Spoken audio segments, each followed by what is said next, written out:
Good afternoon and welcome to the Midday News. Here's what we have in the bulletin. Prime Minister and opposition leader throws jabs as political scene heats up. Morant Bay's mayor hunting Western St. Thomas seat. And later in sports, West Indies in danger of not playing in 50-over World Cup for the first time. Thank you for joining us. I'm Shane Masters and here are the details. The People's National Party PNP is looking to unseat long-serving Member of Parliament for Western St. Thomas, James Robertson, at the next general election. Mayor of Morant Bay, Hubert Williams, has thrown his hat in the ring.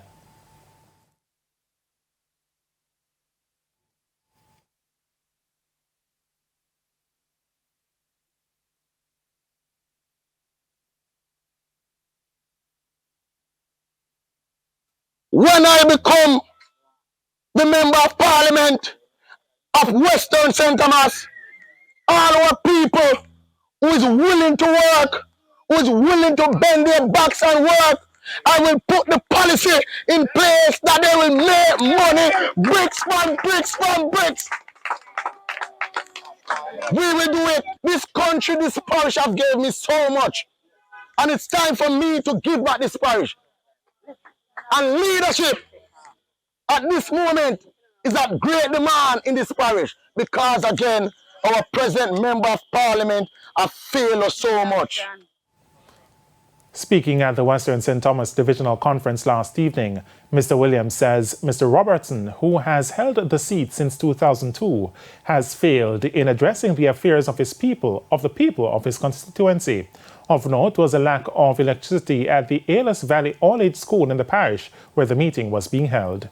Member of Parliament, and let me tell you something, man. He's not going to lose, you know, because he have never run against a person like me. Because he run against some people in the past that may be afraid of him. He run against some people in the past that afraid of calling him. He run against some people in the past where don't have the organization like what we have. The St. Andrews South Police are targeting several troubled communities in that division that have been plagued with ongoing criminal activities. On Friday, a team from the division, including the mayor of Kingston, Delaware Williams, toured Coburn Gardens as part of their intervention strategy. We have, as part of the strategy, about 20 communities that we have targeted. We have done 4 already, and it is rolling out into the other communities, and we'll be repeating in some of the communities that we have been to. The citizens appreciate it, and we are going to be working with them as we even return with this intervention. Plans are also in place to establish a police youth club in several communities. We have a number of young persons right across the different communities that are as part of the Police Youth Club. Right in this space, young Akif Nugent, we have started a conversation with him and we are working to establish a Police Youth Club. Residents in Poorman's Corner in St. Thomas are blaming poor signage as a reason for a truck overturning on the weekend. The incident resulted in a buildup of traffic for several hours.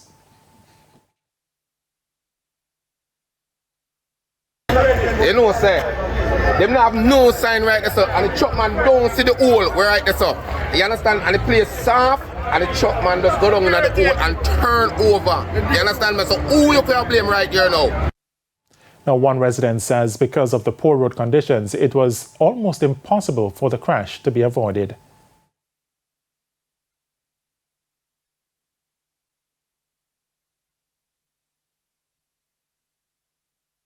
The man never fix the road and then only dig up the road. Look right there, sir. Look how long it is. Look right there, sir.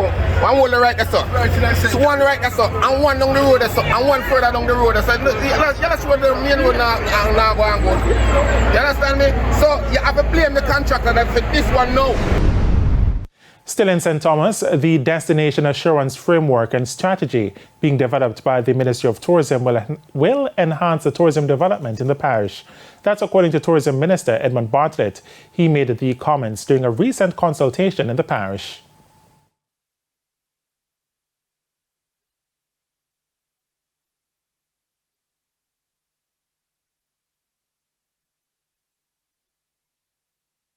when you travel on that road from Grandspen through to Lyson, in fact, you don't even reach License.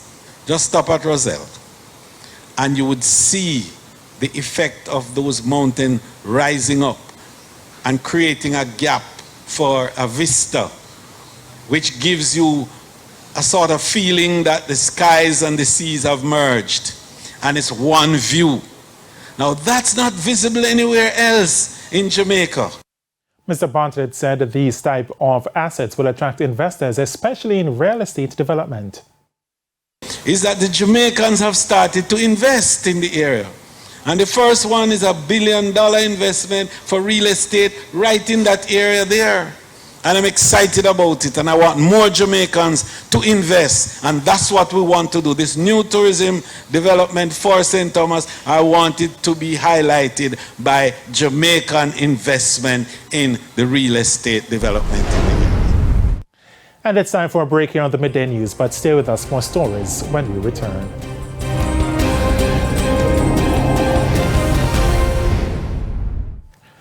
Welcome back to the Midday News.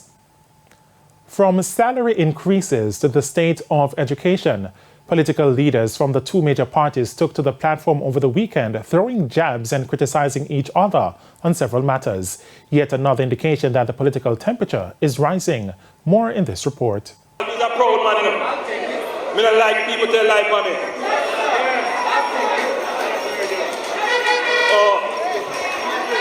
Leader of the Jamaica Labour Party and Prime Minister Andrew Holness, as he continues his defense of the salary increases for the political directorate. On numerous occasions, the opposition and several sectors have called for the increases to be rolled back, but that's yet to be done. However, addressing a Southeast Clarendon constituency conference in the evening, the Prime Minister said the opposition leader had no moral compass because he has taken the increase. Who is the highest paid political person in this country? The opposition leader had said he would donate 80% of his new salary increase to worthy causes. Still, according to Mr. Holness, the opposition leader is earning millions for doing little work. Almost 3 times my salary. And himself and the Deputy Prime Minister get the same salary, you know. But if you check it, him no run no ministry, him no have no duties to do public-wise, other than to make mischief and tell lie. But the opposition leader, who was in the neighbouring parish of St. Catherine, continued to blast the government on the educational front, noting that some 30% of the nation's children are being left behind academically due to the failure of the government to invest in education. So we have to fix the pipeline, which is the early childhood system, from baby right through early childhood development into primary school, and raise the standards by investing in the school system at that level, so that all of our children, by the time they're ready to go to secondary school, they are ready to have the basics. And once we do that, comrades, trust me, we'll have set Jamaica on the right path. In the meantime, Mr. Golding says a new Don Anderson poll has affirmed what internal polls have suggested, that the PNP would be more favourable among Jamaicans if an election is called. I believe in democracy. We abide by the results of elections.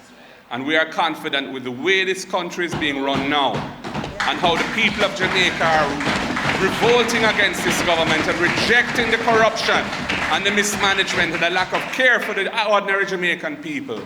We have nothing to fear. To the contrary, bring it on. Bring it on, Prime Minister.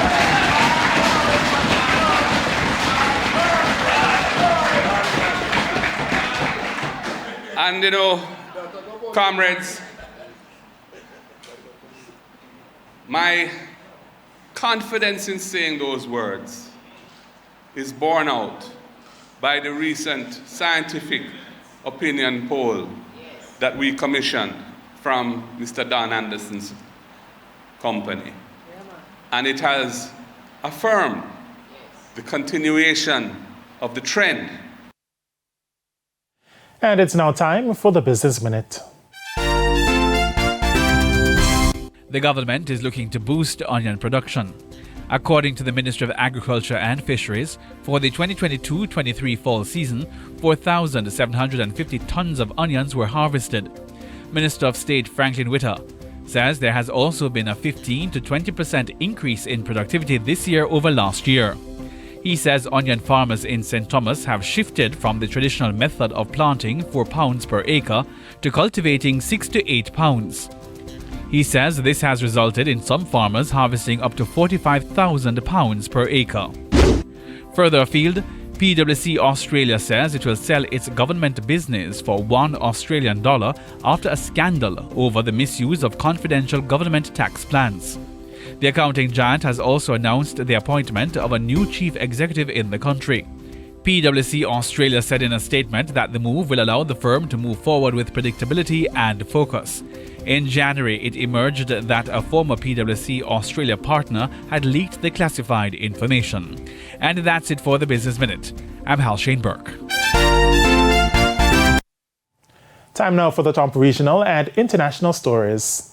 In the region, 2 agents of Guyana's Customs Anti-Narcotics Unit CANU have been arrested by the police after one of them allegedly excreted 2 diamonds that were stolen from a Surinamese man who was allegedly detained for illegal possession of a firearm. Investigators say CANU agent Jamil Goddard excreted the diamonds and his colleague Anik Hosanna allegedly sold the diamonds to another man. Police say they are yet to arrest a 3rd person who has not been named. Head of the Guyana Customs Anti-Narcotics Unit James Singh said the men will be dismissed once they are charged. On the international scene, an airport employee died after being pulled into a passenger plane engine in Texas. The worker was ingested into the engine of a Delta plane that was taxiing towards its gate with one engine turned on. Officials say an initial investigation shows the incident was unrelated to safety procedures, but it is unclear how it happened. An investigation is also being carried out by a government agency. Thanks, Carrie. And we head to a quick break. When we come back, Jordan Ford will have their midday sports report.